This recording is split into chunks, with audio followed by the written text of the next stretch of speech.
धन धन सतगुरु तेरा ही आसरा। यह वृतांत सन 1953 का है। उन दिनों जगत उद्धारक परम पूजनीय बेपरवाह शाह मस्ताना जी महाराज डेरा सच्चा सौदा अमरपुरा धाम गांव महमदपुर रोही जिला फतेहाबाद में विराजमान थे। साध संगत की ज्यादा संख्या नहीं थी। पूज्य बेपरवाह जी रोजाना सुबह शाम साध संगत में बैठकर खूब वचन करते और इस प्रकार अपने मीठे वचनों तथा नूरी दर्शनों के द्वारा अपना इलाही प्रेम बख्शते। एक दिन जब सच्चे दाता जी दरबार में बाहर चबूतरे पर विराजमान थे तो शहंशाह जी ने साध संगत से मेरे बारे में पूछा, भाई वो कहाँ है? तो संगत में से किसी प्रेमी ने बताया, बाबा जी वो तो अंदर बैठा सुमरन कर रहा है। यह सुनकर दाताजी ने मुस्कुराते हुए फरमाया, अंदर किसका सुमरन करता है? सुमरन कराने वाला तो इत्थे बैठा है। पूजनीय बेपरवाह जी ने फरमाया, अगर कोई आदमी सुबह 3 बजे उठकर एकाग्रता से सुमरन करे, जमीन से इतनी ऊंची, शहंशाह जी ने अपने हाथ को करीब 3 फुट ऊपर उठाते हुए फरमाया, उसकी बॉडी इतनी ऊंची जमीन से ना उठे तो असी मुंह नहीं दिखाएंगे। मैं अर्थात प्रेमी प्रमुख दास भी उस समय पूज्य बेपरवाह जी की हजूरी में साध संगत में बैठा हुआ था। मेरा असल नाम पंडित राम गोपाल था, परंतु पूज्य बेपरवाह जी ने मेरा नाम प्रमुख दास रख दिया। इसलिए साध संगत मुझे प्रमुख दास के नाम से ही जानती है। मैंने भी पूज्य बेपरवाह जी के पवित्र मुख से ये वचन सुने। इससे मेरे मन में जबरदस्त तड़प पैदा हो गई कि मैं आज रात को ही इस बात की अजमाइश जरूर करूंगा। मुझे रात को नींद नहीं आई। वह प्रात जल्दी उठ गया और नहा धोकर सही 3 बजे सुमरन पर बैठ गया। खुद खुदा का वचन कैसे पूरा ना हो। ज्यों-ज्यों मैं सुमरन करता मेरी बॉडी जमीन से उठनी शुरू हो गई और लगभग सही 3 फुट ऊंची उठ गई। इस प्रकार पूरे 5 मिनट मेरी बॉडी जमीन से 3 फुट ऊंची उठी रही और उसके बाद धीरे धीरे नीचे आ गई। मैं बहुत खुश था और इस सच्चाई को बताने के लिए मैं सुबह अमरपुरा दरबार में आ गया, परंतु पूज्य बेपरवाह जी मेरे आने से पहले सच्चा सौदा सरसा के लिए रवाना हो चुके थे। मैंने अपने निजी अभ्यास की बात डेरे में मौजूद अन्य प्रेमियों से भी की कि पूज्य बेपरवाह जी के वचनों के अनुसार सुमरन करने पर किसी और प्रेमी की बॉडी भी 3 फुट ऊपर उठी है या केवल मेरी बॉडी ही उठी है। इस पर प्रेमियों ने कहा, हमारी बॉडी कैसे उठती? ना हम 3 बजे उठे और ना ही सुमरन पर बैठे। जिसने साईं जी का वचन माना है, सुमरन किया है, बॉडी तो उसी की ही उठनी है। मुझे बहुत तड़प थी कि मैं जल्दी ही अपने मुर्शिद के दर्शन करूं और अपने तजुर्बे की कहूं कहूं। इसलिए मैं वहां से सीधा सरसा को आ गया। जब मैं सरसा शहर से दरबार की तरफ पैदल चला आ रहा था तो रास्ते में अचानक मेरे अंदर यह ख्याल आ गया कि सच्चे सौदे से आला अर्थात बढ़िया फकीरी दुनिया में भी होगी। दुनिया में बहुत बड़े बड़े महात्मा हैं। इस विचार ने मेरे अंदर के शुभ विचार को हिलाकर रख दिया। इस प्रकार मैं इन्हीं विचारों में खोया हुआ सच्चा सौदा दरबार में आ गया। घट घट की जाननहार सर्व समर्थ्या दातार जी उस समय दरबार में ऐसे बैठे थे मानो किसी का इंतजार कर रहे हों, क्योंकि उस समय दिन के 10 बज चुके थे और इस समय तो बेपरवाह जी रोजाना तेरावास में ही होते थे। मैं अपने मुर्शिद जी के दर्शन करके खुश हो गया। मैंने दोनों हाथ जोड़कर धन धन सतगुरु तेरा ही आसरा का नारा बोला। सच्चे दाता जी ने अपना आशीर्वाद देते हुए मुझसे कहा, पुत्र कहाँ से आया है? मैंने बताया, साईं जी अमरपुरा धाम से आया हूँ। सच्चे पातशाह जी ने वहाँ दरबार में चल रही सेवा के बारे में पूछा। वहाँ पर सेवा कैसे चल रही है? मैंने बताया, जी वहाँ दरबार में सेवा खूब चल रही है। उसके बाद दाता जी ने फरमाया, अच्छा पुत्र ऐसे काम कर, बाहर घूम कर आ। यही सच्चे सौदे की फकीरी है या इससे आला अर्थात बढ़िया और भी फकीरी है? जा टेस्ट करके आ। अपने मुर्शिद के पवित्र मुख से ये इलाही वचन सुनकर मैं एकदम घबरा गया। मैं हैरान था कि मैंने किसी के आगे यह बात प्रकट नहीं की। पूज्य साईं जी को मेरे विचार का कैसे पता चल गया? मैंने बहुत शर्मिंदगी महसूस की कि मुझे ऐसा विचार नहीं सोचना चाहिए था। सच्चे पातशाह जी ने दोबारा फिर फरमाया, क्या सोचता है? जा दुनिया में घूम कर आ। तीसरी बार फिर अपने उन्हीं वचनों को दोहराते हुए हुक्म फरमाया, जा दुनिया में टेस्ट करके आ कि सच्चे सौदे की फकीरी है या इससे आला फकीरी कोई और भी है। बेपरवाह जी ने सेवादारों को भी इशारा कर दिया कि इसे सच्चे सौदे से निकाल दो कि बाहर दुनिया में घूम कर आए। अपने मुर्शिद के हुक्मानुसार मैं चला भी जा रहा था और सोचता भी जा रहा था कि ना तो मेरी जेब में इतने भारी खर्च के लिए कोई पैसा है और ना ही मैं पढ़ा लिखा हूँ। मैं अनपढ़ बिना पैसे के कहाँ कहाँ जाऊंगा, किससे बात करूंगा? मैं इन्हीं विचारों में ही खोया हुआ अत्यंत उदास था। इतने में मुझे अपने मुर्शिद दाता जी के दर्शन हुए। बेपरवाह जी ने मुझे भरपूर आशीर्वाद देते हुए फरमाया, पुत्र तू फिक्र ना कर, तू जहां भी जाएगा हम तेरे साथ रहेंगे, तू घबरा ना। बस फिर क्या था, मैं सरसा से रेलगाड़ी के द्वारा पहले दिल्ली पहुंचा। वहां मैं 10 दिन रहा और दिल्ली में उन सभी स्थानों पर गया जहां अनेक वृत्तियों वाले साधु महात्मा रहते थे। मैंने उन सब की क्रिया को देखा, उनसे बात की कि प्रभु परमात्मा ईश्वर अल्लाह राम वाहेगुरु गॉड सब एक शक्ति के नाम हैं। वो मालिक वो शक्ति कहीं बाहर नहीं बल्कि इंसान के हृदय मंदिर में विराजमान है। उसे इस प्रकार के बाहरी ढोंग दिखावे या पाखंड से नहीं, सच्चे नाम का जाप करने से देखा जा सकता है।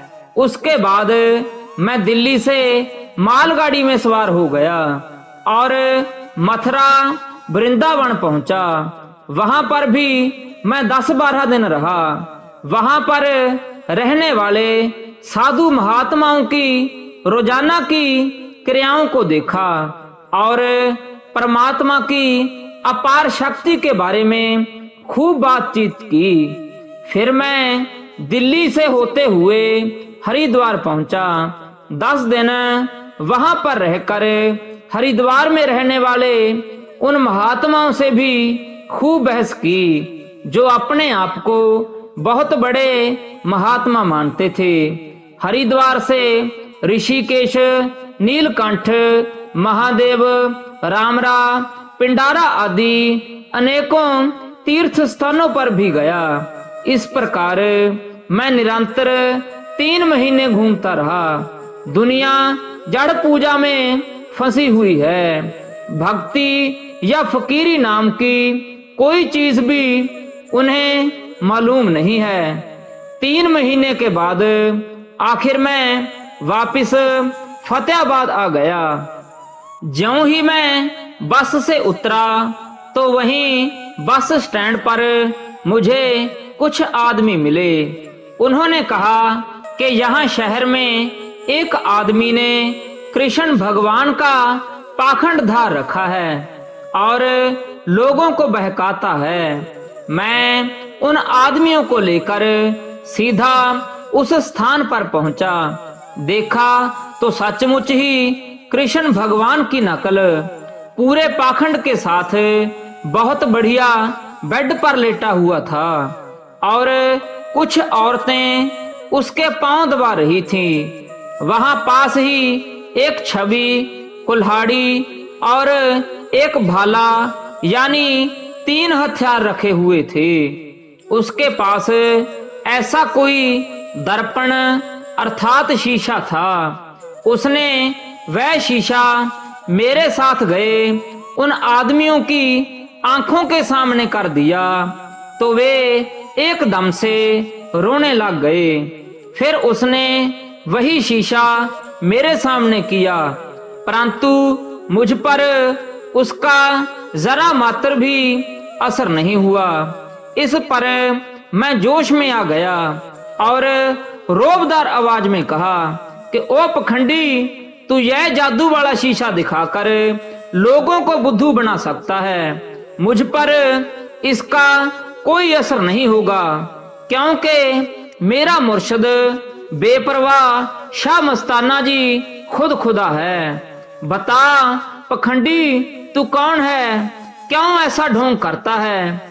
वो कहने लगा, मैं वही कृष्ण हूँ जो द्वापर में आया था। मेरी गोपियां यहीं त्रिलोकी में रह गई थी, इसलिए मैं इन्हें बैकुंठ से लेने आया हूँ। इस पर मुझे और भी गुस्सा आ गया और तेज आवाज में कहा कि बेईमान, तू झूठ बोलता है।